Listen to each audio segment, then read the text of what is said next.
2023년 4월 18일 화요일 경제뉴스 모닝 브리핑을 시작하겠습니다. 포스코홀딩스를 비롯한 포스코그룹 6개 상장사의 시가총액은 17일 75조 308억 원으로 집계됐다. 지난해 말보다 약 33조 원 급증했다.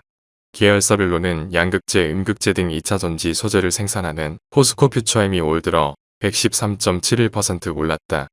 2차 전지의 핵심 소재인 리튬 관련 기업으로 분류되는 포스코엠텍도 같은 기간 310% 상승했다. 2차 전지 관련 여러 자원을 탐사하는 포스코 인터내셔널도 91.17% 올랐다. 증권가는 포스코 계열사들에 대해 단기적으로 주가가 급등했다고 평가하면서도 중장기 성장세가 이어질 것이라는 의견을 공통적으로 내고 있다.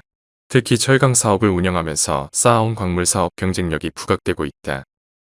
다음 뉴스. 17일 업계에 따르면 세계 1위 파운드리 업체인 TSMC의 3월 매출은 1,454억 800만 대만 달러를 기록했다. 지난해 동월 대비 15.4% 줄어들며 4년 만에 전년 동기 대비 월 매출 감소세를 기록했다.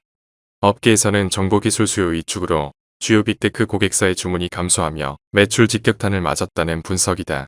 TSMC는 최근 투자 속도 조절에 나서고 있다.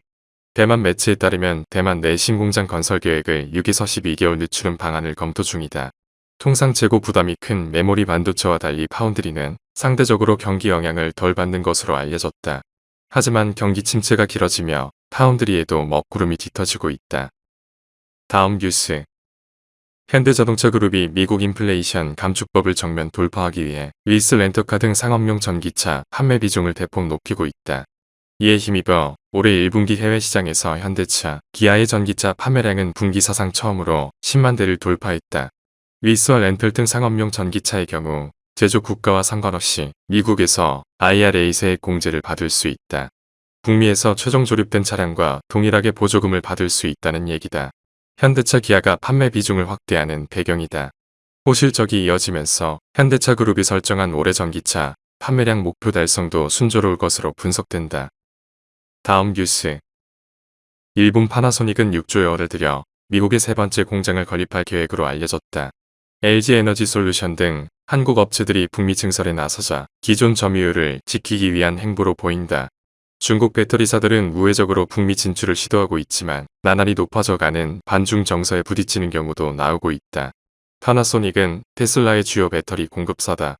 에너지 시장 조사 업체 SNE 리서치에 따르면 파나소닉은 지난해 1에서 10월 북미 전기차 배터리 시장 점유율 48%로 선두를 달리고 있다.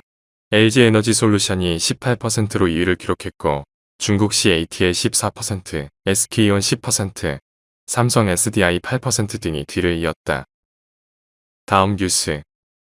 17일 한국은행의 중국 리오프닝의 국내 경제 파급 영향 점검 보고서에 따르면 중국의 성장률이 제조업이 아닌 서비스 산업을 중심으로 상승하면 제조업의 대중국 수출 의존도가 높은 국내 경제의 성장률 상승폭이 70%가량 줄어든다는 분석 결과가 나왔다.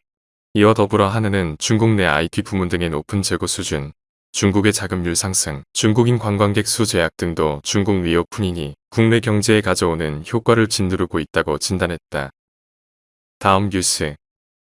현지 시간 17일 블룸버그가 익명의 소식통을 인용 보도한 데 따르면 애플의 인도 내 올 1분기 매출이 약 60억 달러로 전년도보다 거의 50% 급증한 것으로 나타났다. 현재 인도 인구 중 약 7억 명의 스마트폰 사용자 중 4%만이 아이폰을 갖고 있다. 주로 저렴한 현지 브랜드와 중국 및 한국 브랜드 스마트폰이 많이 팔리고 있다. 애플은 지난 회계 연도에 인도 내 현지 생산 규모를 70억 달러로 전년보다 3배 정도 늘렸다.